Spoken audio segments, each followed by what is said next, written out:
Hello, welcome to the podcast, Human Rights in America, a Revolutionary Mindset. I am your host, Sue Young. Hello, today I wanted to take a few minutes to just welcome any new listeners, yay, and to remind people of my reason for doing this podcast and format that I use for every episode. The goal of the podcast is to provide a quick insight on a human rights topic geared to an American audience. You may ask, why target only an American audience? The reason is, as I discussed in my initial episodes, the reason why the podcast is called Human Rights in America, a Revolutionary Mindset, is because it's my belief that while Americans are champions for human rights all around the world, I believe we do not celebrate those rights. We do not have those rights, and nor do we understand many of those rights here in America. Sure, we assume that we know what human rights are, but when pressed, we quote those few found in our Constitution and heard on every police show in the country. You know, you have the right to be presumed innocent until proven guilty, or you have a right to trial by jury, etc. But again, it's my belief that we don't, as Americans, do not know or appreciate 30 human rights listed in the 1948 Universal Declaration of Human Rights. Because we're not taught those things. Really, we don't talk about human rights in this country. It's as if we think that human rights apply to everyone else in every other country except for ours. It's crazy, huh? So, I started this podcast by reading the 30 human rights as listed in the 1948 Declaration. You know, just in case you were never taught these things. If you haven't heard it, go back to the early episodes and listen to me read the 30 human rights. I believe it's time for us Americans to have a revolutionary mindset, a fresh, new examination of human rights right here in our country. So you may ask, who is my target audience? You know, this question was presented to me by a friend. And it seems to be a moving target because some days I want the target audience to be every American who is not familiar with human rights. The information may be too pedestrian for someone already out there fighting the fight. But maybe, just maybe, those same people can hear something in a podcast which causes the most advanced listener to pause and consider the possibilities of a new way to think. So sure, you can listen because you're my family. You can listen because you're my friend. It's a quick 15 to 20 minute episode only. Tell me, who is my target audience? Who are you? Let me know. Leave a comment wherever you're listening, or you can email me directly at hrnamerica@gmail.com. So what's the format of my episodes? I start the podcast with an inspirational quote or poem, just to get you focused. Secondly, I introduce the topic, relating it back to the 30 articles found in the Declaration of Human Rights. 3, I talk about the topic, the who, the what, the where, to what degree, and under what circumstances. Then the rally, the call to action. This section, not always a physical action, but maybe a request to consider or reimagine yourself. This is the revolutionary part where I ask you to think of tomorrow. Not you of today, but think of the human rights for tomorrow. And then I end with the same inspirational poem or a new quote or something. I realize that maybe, just maybe, I should restate what was presented in a sentence or two, just in case you missed it. I'll do that from now on. If you have any comments, you can also include those in your email to me. So let's put this into action. Today's topic, the Department of Education. So, you know, this topic and name has been in the news a lot.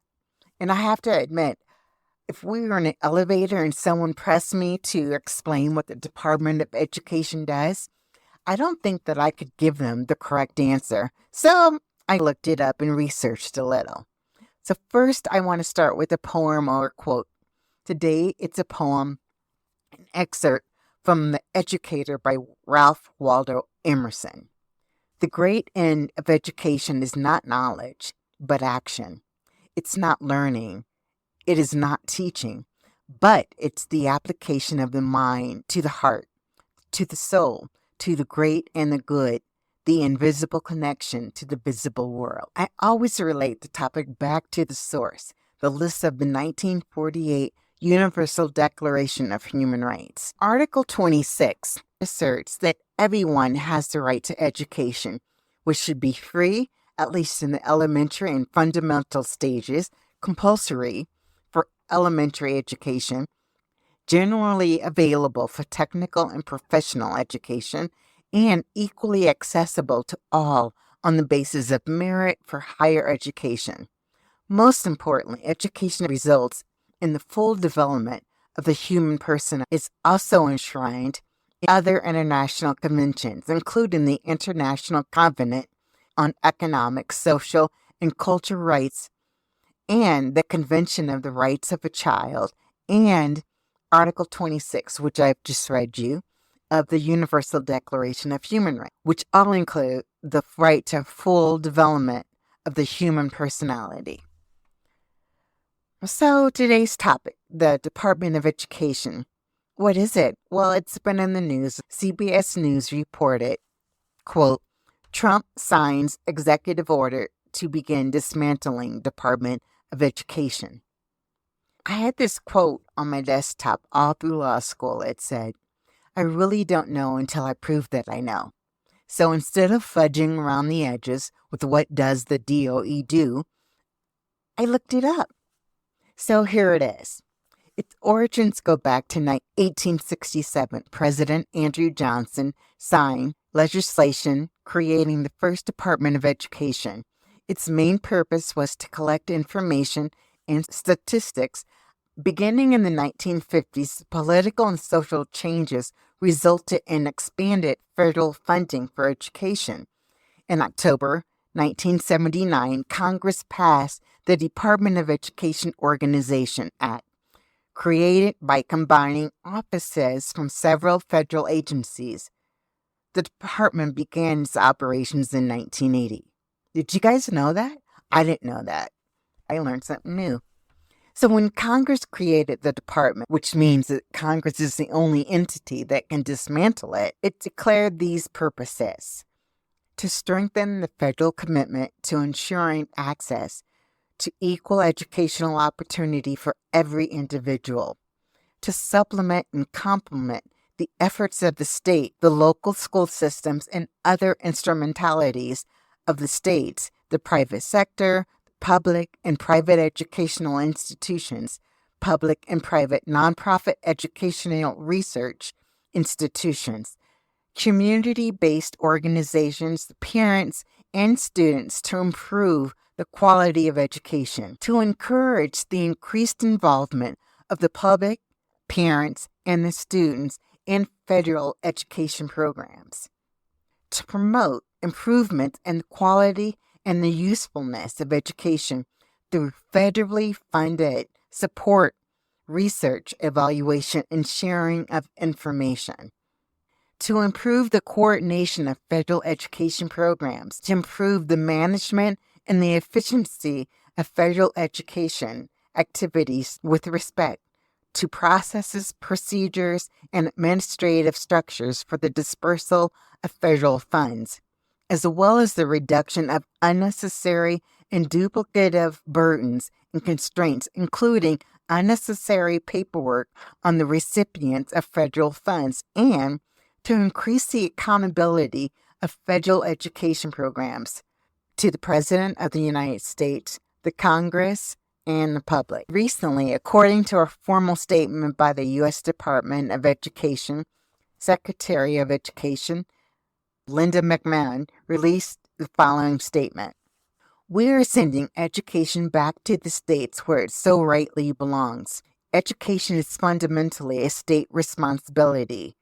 Instead of filtering resources through layers of federal red tape, we will be empowering the states to take charge and advocate for and implement what is best for students, families, and educators in their communities. Another headline states, The U.S. Department of Education Office for Civil Rights has violated federal anti-discrimination law by allowing boys to compete in girls' sports and boys to occupy girls' facilities.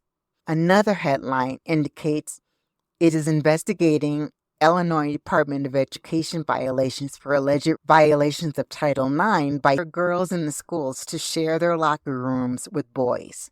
I don't really know what dismantling the Department of Education will do. I think it's too early to tell. But I wanted to make you aware that education is a human right for all individuals, every single American. And to make it easier, Congress created the Department of Education. And if by dismantling it and sending it back to the states, it's a question whether it will recreate those burdens that Congress created federal funds to go into. We'll see. I think these investigations are aimed at the transgender community, a community very much in the bullseye of this administration. First DEI, which I talked about last time, now Title IX arguments to allege civil rights violation. Like the saying goes, the truth will come out in the wash. Sure, the Department of Education may have needed to be overhauled, but we don't know to what degree. And we don't know to what degree this may interfere with education being a human right in America. So keep your eye on it. In the meantime, here's my call to action. Read about the Department of Education and this executive order from at least 3 different sources. Cut through the chaos and at least remember that education is for everyone. So, as a recap, today I talked about a few things. One, I wanted to reiterate why I'm doing a podcast. It's because it's my belief that we Americans don't talk about human rights enough in this country. And although we advocate for those around the world, I don't think we do enough for ourselves here at home. Secondly, I wanted to talk about welcome new listeners, and I wanted to discuss the format of my podcast. And then thirdly, we actually talked about the Department of Education. It's been in the news a lot, and it may be a source of confusion for a lot of people. It was for me, because if I was in an elevator, I couldn't tell you exactly what the Department of Education was. So we discussed that it was an entity created by Congress, that its purpose was to help take out some of the confusion and add some consistency from the federal government to our education system. So dismantling it is going to be interesting. I think it's too early to tell, so we're going to see just how far it goes. But I want you, as a call to action, go ahead and keep learning about the Department of Education. Read articles from 3 different sources, just so that you know they're not biased and saying the same things. I'll leave you with this quote by Derek Bach. If you think education is expensive, try ignorance. Until next time, be revolutionary, be human.